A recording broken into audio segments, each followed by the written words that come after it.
Assalamualaikum warahmatullahi wabarakatuh. Kita lanjut ke pembahasan berikutnya. Kemarin yang terakhir kita bahas adalah tentang fase perpindahan cairan pada tubuh ya, terkait bab 2 tentang cairan dan elektrolit. Jadi untuk masuk ke fase berikutnya, kalian tuh harus memahami dulu fase perpindahan cairan tubuh yang melalui fase 1, fase 2, dan fase 3. Nah, di pembahasan kita selanjutnya, di video sebelumnya kan sudah saya singgung mengenai metode perpindahan cairan. Ya, ada tentang perpindahan cairan, yaitu perpindahan cairan elektrolit di tubuh. Ada beberapa perpindahan cairan elektrolit di tubuh, yaitu melalui yang namanya transport aktif dan melalui yang namanya transport pasif. Nah, perbedaan transport aktif dan transport pasif itu apa? Kalau misalkan transport aktif, dia itu membutuhkan yang namanya ATP atau energi. Sedangkan transport pasif, dia itu tidak membutuhkan energi, hanya membutuhkan konsentrasi gradien dari rendah ke tinggi atau dari tinggi ke rendah. Nah, metode perpindahan cairan elektrolit tubuh ini dengan cara sebagai berikut. Setiap kompartemen itu dipisahkan oleh barier atau membran yang membatasi mereka. Nah, kalau di dalam tubuh, barier ini berbentuk apa? Barier ini adalah bentuk membran plasma. Jadi membran plasma itu adalah lapisan yang melindungi sel. Nah, lapisan tersebut itu kan dibentuk dari namanya fosfolipid bilayer. Kalau kalian ingat ya, namanya fosfolipid bilayer, dia itu bentuknya seperti kecebong, seperti ini. Ini namanya fosfolipid bilayer. Nah, kalau yang namanya fosfolipid bilayer itu artinya dia terdiri dari kata fosfo dan lipid. Artinya apa? Kalau fosfo itu adalah zat fosfat dan lipid itu adalah lemak. Artinya lapisan membran plasma ini terbentuk dari lapisan fosfolipid, dari fosfor dan lemak. Yang ini lemak ya, yang lingkaran-lingkaran ini adalah lemak. Nah, bila substansi zat tersebut dapat melalui membran, maka membran tersebut permeable, artinya membran tersebut boleh dimasuki oleh beberapa zat. Nah, jika tidak dapat menembusnya, maka membran tersebut tidak permeable. Nah, untuk substansi tersebut, membran semi permeable atau membran selektif ya, namanya semi permeable. Jadi dia itu memilih beberapa zat yang hanya bisa dilaluinya. Nah, dari pembahasan ini ya, maka berlakulah yang namanya transport aktif dan transport pasif. Jadi berlaku namanya transport aktif dan transport pasif. Seperti pembahasan sebelumnya, kalau transport aktif dia itu membutuhkan yang namanya energi ya, membutuhkan yang namanya energi. Sedangkan transport pasif dia itu tidak membutuhkan energi, hanya gradien konsentrasinya itu yang berbeda, dari konsentrasi tinggi kemudian gradien konsentrasi yang lain konsentrasi rendah. Nah, yang kita bahas yang pertama adalah mengenai transport pasif terlebih dahulu. Nah, transport pasif ini ya, transport pasif ini dibagi menjadi dua, karena sudah dijelaskan di awal bahwasanya transport pasif ini dia tidak membutuhkan yang namanya energi. Jadi hanya gradien konsentrasi dari zatnya itu berbeda, ada yang tinggi ada yang rendah. Nah, untuk gradien konsentrasi sendiri kalau kita bahas ya, kalau kalian belajar di kimia itu ada namanya zat pelarut dan zat terlarut. Nah, kalau yang namanya zat zat pelarut ya, artinya pelarut dia itu yang melarutkan. Artinya konsentrasinya dia ini lebih banyak. Contohnya apa? Kalau zat pelarut itu adalah contohnya air. Nah, kalau zat terlarut dia itu adalah zat yang dilarutkan. Bisa berupa garam, kemudian contohnya ya ada gula. Nah, itu namanya zat terlarut.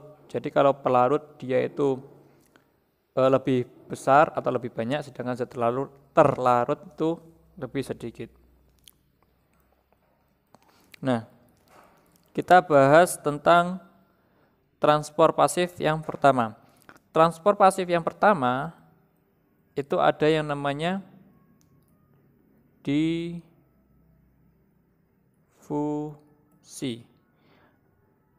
Nah, difusi ini dari kata diffuse. Nah, diffuse itu apa? Diffuse itu menyatu. Nah, jadi difusi ini merupakan pencampurnya molekul-molekul dalam cairan, gas maupun zat padat itu secara bebas dan acak. Nah, proses difusi ini dapat terjadi jika dua zat bercampur dalam sel membran. Dalam tubuh proses difusi itu terjadi berupa air, elektrolit dan zat-zat lain melalui membran kapiler yang permeabel. Jadi membran kapiler yang bisa dilalui semuanya ya, entah itu molekul besar maupun molekul yang kecil. Kemudian zat dengan molekul yang besar itu akan bergerak lambat dibanding molekul yang kecil, sedangkan molekul kecil akan lebih mudah berpindah dari larutan dengan konsentrasi tinggi ke larutan dengan konsentrasi rendah. Nah, larutan dengan konsentrasi yang tinggi akan mempercepat pergerakan molekul, sehingga proses difusi berjalan lebih cepat. Nah, untuk proses difusi ini ya, ini akan saya gambarkan.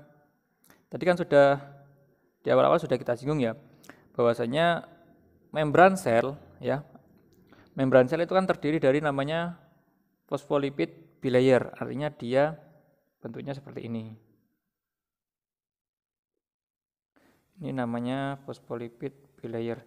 Jadi fosfolipid bilayer ini dia itu yang membatasi antara organ dalam sel dan luar lingkungan sel. Contohnya ini ya, fosfolipid bilayer. Nah, misalkan kalau fosfolipid bilayer ini bisa luar sel ya, bisa di luar sel, entah itu di lapisan interstisial. Kemudian yang bagian sini ini adalah di dalam. Jadi ini di luar sel dan ini di dalam sel. Nah, proses difusi ini tidak akan bisa berjalan. Ya, maksudnya tidak akan bisa langsung masuk sini enggak, tapi ada aturannya. Nah, karena ini disebut dengan ya, karena yang ini disebut dengan membran semi permeabel, jadi dia hanya memilih beberapa molekul atau beberapa zat agar bisa masuk ke dalam sel. Nah, kalau proses difusi ini kan perpindahan zat terlarut dari konsentrasi yang tinggi ke konsentrasi yang rendah karena ada perbedaan gradien konsentrasi. Contohnya, kalau di sini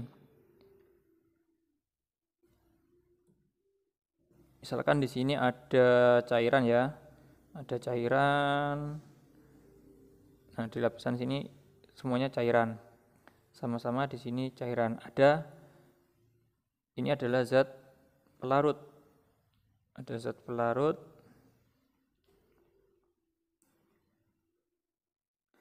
Nah, kemudian ada juga zat terlarut. Kelihatan ya. Warna merah aja. Ada zat terlarut. Contohnya apa? Zat terlarut itu bisa jenis-jenis nutrisi, bisa air atau elektrolit dan yang lainnya. Nah, perbedaannya itu gimana proses difusi? Proses difusi itu terjadi jika ada perbedaan konsentrasi gradien dari tinggi ke rendah. Coba kalian lihat gambar di sebelah kiri. Ini kan terlalu banyak ya zat terlarutnya, sedangkan di sini sedikit.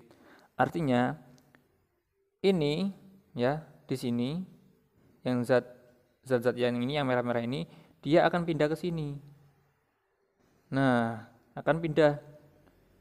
Kenapa kok pindah? Karena untuk proses penyeimbangan, pemenuhan kebutuhan, maka dia akan berpindah. Nah, kemudian ini ya bagian luar dan bagian di dalam ini akan seimbang, akan sama. Ini namanya proses difusi. Contohnya, proses difusi itu terjadi di mana? Yaitu perpindahan karbon dioksida dan oksigen pada alveoli ya, pada alveoli dengan pembuluh darah. Nah, itu adalah contoh dari perpindahan proses difusi. Nah, dari sini ya, ini adalah proses penjelasan difusi. Jadi yang berpindah itu zat pelarutnya, bukan zat terlarutnya, bukan zat pelarut. Kemudian kita masuk ke pembahasan yang kedua, yaitu tentang osmosis. Nah, sama ya konsepnya. Difusi ini osmosis ini hampir mirip dengan difusi. Nah, apa yang membedakan dari difusi dan osmosis? Ingat ya, kalau difusi itu yang berpindah itu adalah zatnya atau terlarutnya, zat yang terlarut.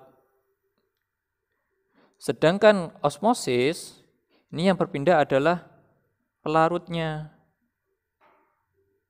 Nah, yang pindah ini adalah pelarut atau airnya atau solvennya.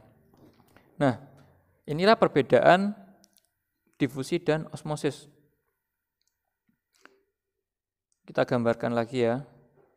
Kalau osmosis masih ingat tadi ada yang namanya kalau di difusi tadi ada namanya membran semi permeabel.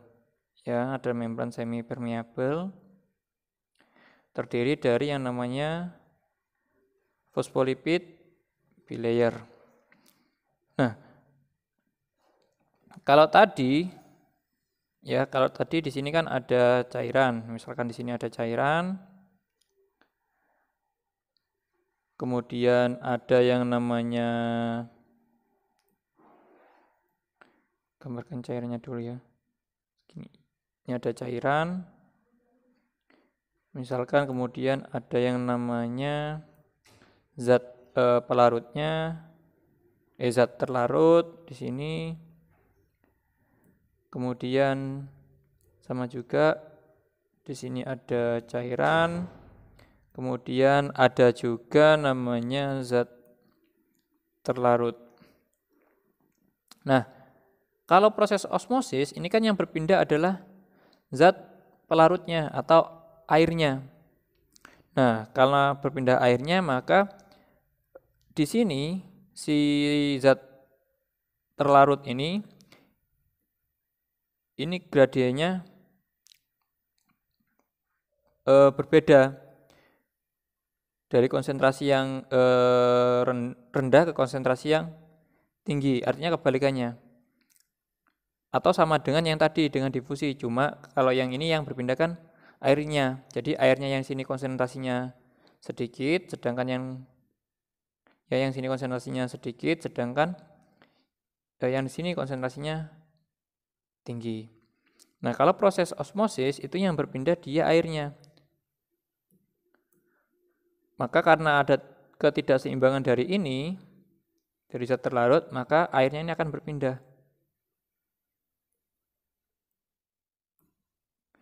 Yang di sini, karena di sini terlalu banyak, dia akan berpindah. Maka ini akan menjadi lebih tinggi, dan ini akan menjadi lebih rendah. Tapi gradien konsentrasinya itu sama. Contoh dari proses osmosis ini, kalian masih ingat di video sebelumnya, itu ada namanya protein spesifik ya, protein spesial yang dia bernama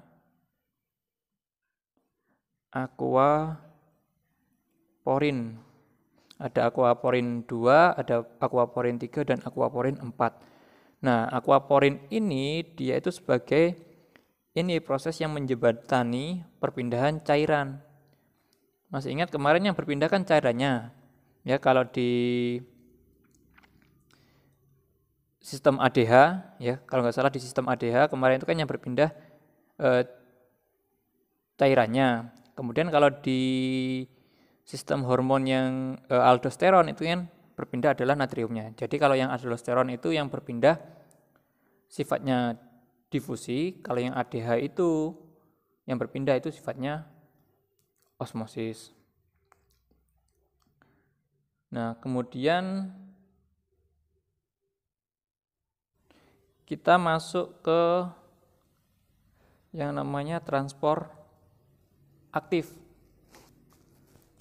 Nah, kalau transport aktif ini adalah perpindahan zat yang dia membutuhkan energi.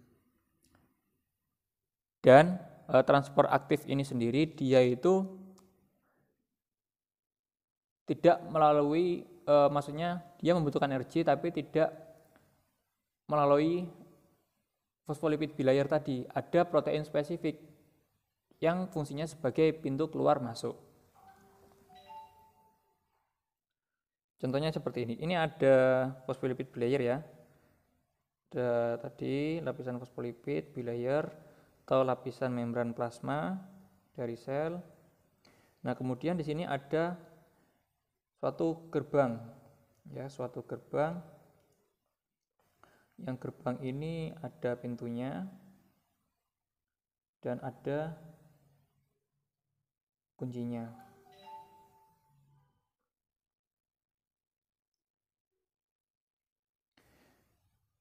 Ini fosfolipid bilayer juga, fosfolipid bilayer. Nah, ini adalah beberapa gambaran dari transport aktif. Nah, karena transport aktif itu kan membutuhkan energi. Nah, misalkan itu apa yang dibutuhkan? Yaitu pompa natrium dan kalium. Yaitu pompa Na dan K.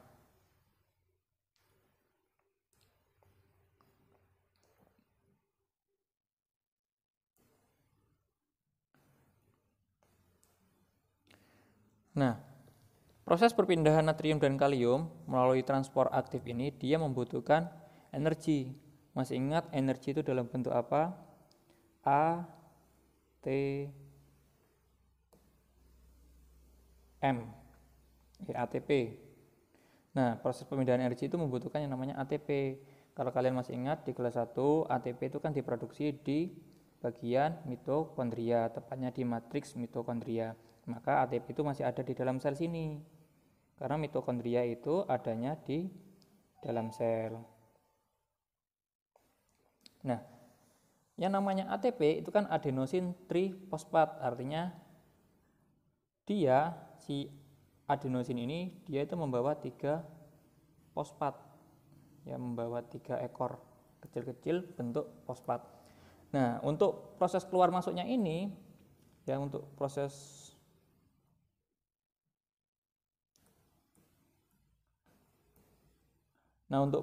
keluar masuknya natrium dan kalium, maka si ATP ini dia fungsinya sebagai kunci agar si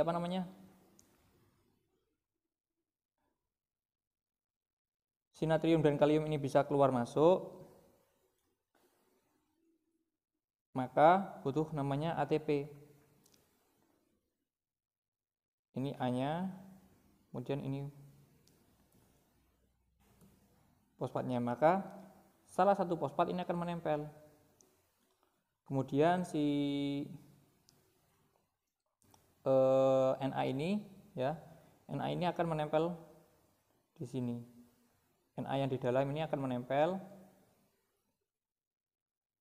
karena ada perbedaan konsentrasi ya, karena ada perbedaan konsentrasi ini harusnya keluar, Na nya ini harusnya keluar, K nya ini harusnya masuk, maka si ini ya, satu fosfat ini kan ada 3 nih, ada trifosfat, artinya ada 3 fosfat. Nah, si satu fosfat ini dia akan menempel di sini. Kemudian ini yang tadinya nutup ya, ini yang tadinya nutup terkunci ya, ini gambar gembok. Karena ditempeli fosfat maka dia akan terbuka. Nah, akan terbuka. Sehingga natrium ketika dia terkunci ini ada kunci, si natrium ini dia akan nempel dulu di sini. Karena menempel, setelah itu si fosfat ini dia menempel di bagian ini, kemudian gemboknya ini akan terbuka dan ini akan tergembok, jadi kebalikannya. Nah, baru yang ini keluar dari sel. Nah, kemudian untuk masuknya lagi ini ada jalan yang berbeda. Misalkan kaliumnya ini masuk, maka kalium ini karena sudah terbuka ya, gantian kalium yang masuk, dia akan menempel di sini. Menempel, kemudian ini kan masih sisa 2. Nah, untuk memasukkan kalium itu yang dibutuhkan bukan trifosfat, melainkan ADP, adenosin difosfat. Jadi fosfatnya ini masih ada 2. Nah, dia akan membuka sehingga si segitiga ini atau si kalium ini dia bisa masuk. Nah, ini adalah penjelasan mengenai transport cairan atau perpindahan cairan. Ada yang berupa transport pasif dan ada yang berupa transport aktif. Mungkin sekian dulu penjelasan kali ini, semoga bermanfaat. Kemudian karena proses ini ya, transport aktif dan transport pasif ini sangat penting pada pembahasan cairan, maka kalian harus memahami. Kalau ada pertanyaan, silakan ditanyakan. Sekian dari saya. Assalamualaikum warahmatullahi wabarakatuh.